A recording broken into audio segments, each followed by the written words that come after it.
जगबीती को आप बीती बनाने का कारनामा पेश करता है।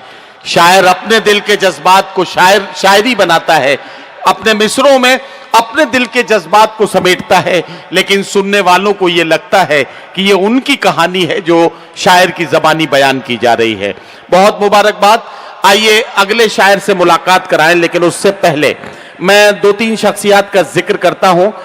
भाई शहाबुद्दीन लोधी साहब, जनाब अखलाक टीटी साहब और जनाब गौरस साहब, ये हमारे मुअज़्ज़िज़ मेहमानान हैं जिनका इस्तकबाल होना है। वहीं साथ ही एक नौजवान का इस्तकबाल और करना है, किशोर तिवारी, एक ऐसा नौजवान जो बनारस में रोटी बैंक चलाकर ये कोशिश करता है कि बनारस में रात को कोई भूख के साथ न सो जाए। रोटी बैंक चलाकर आप ही से रोटियां इकट्ठी करके भूखों के पेट तक पहुंचाने की जिम्मेदारी एक नौजवान ने अपने कांधों पर उठाई है। तो बनारस के जिम्मेदारों की जिम्मेदारी है कि जोरदार इस्तकबाल करें और किशोर तिवारी का बहुत ही खुले दिल से हम सारे लोग मिलकर इस्तकबाल करें। किशोर तिवारी अगर यहां हैं तो मैं उन्हें सामने बुलाना चाहता हूं ताकि हम उन्हें देख भी सकें और उनके हौसले को सलाम करें।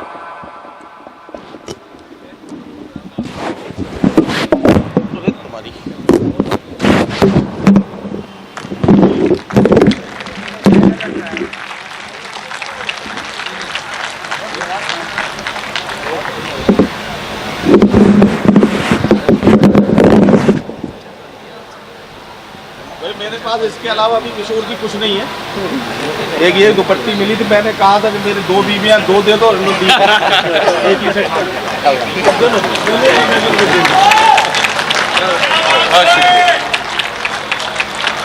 बहुत शुक्रिया, जबरदस्त।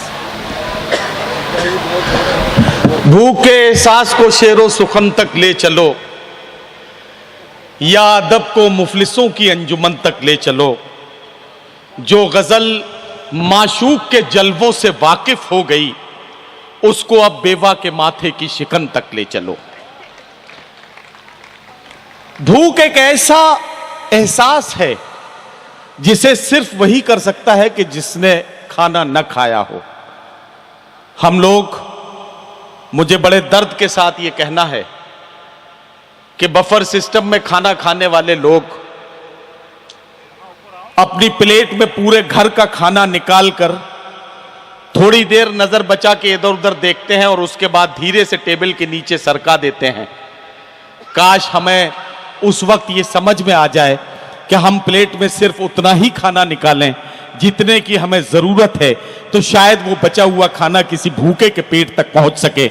ये इस मुशायरे का मकसद और मिशन है जो मैं किशोर तिवारी के इस मिशन से जोड़ते हुए आप तक पहुंचाना चाहता हूं।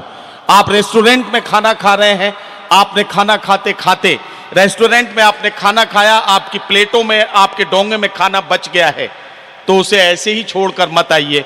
ऐसे ही छोड़कर आ जाएंगे तो वो डस्टबिन में डाल दिया जाएगा।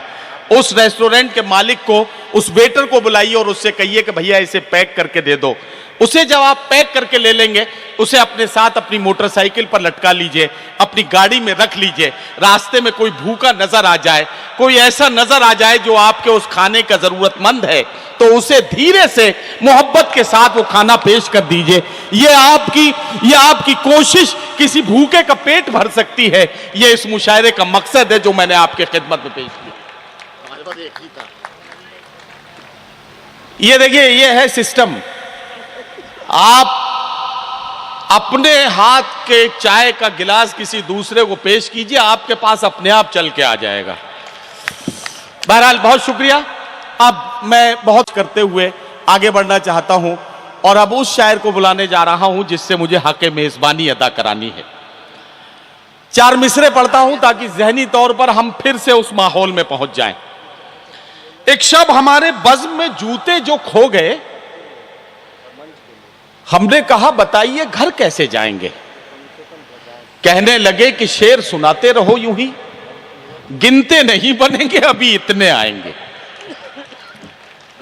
गिनते नहीं बनेंगे अभी इतने आएंगे। शेर यूं भी कहे गए और शेर हमने यूं भी कहे कि बात को यूं भी कह सकता हूं कि 10 महीने हो गए हैं बंद है हम पर मटन, दावतों में खा रहे हैं भिंडियां अहले सुखन, खा के घुइयां क्या दिखाएं शायरी के बागपन, सूख के पालक का पत्ता हो गए हैं गुलबदन, नफरतों की भीड़ में देखो तो क्या क्या खो गया, सब्जियां हिंदू हुई बकरा मुसलमान हो गया।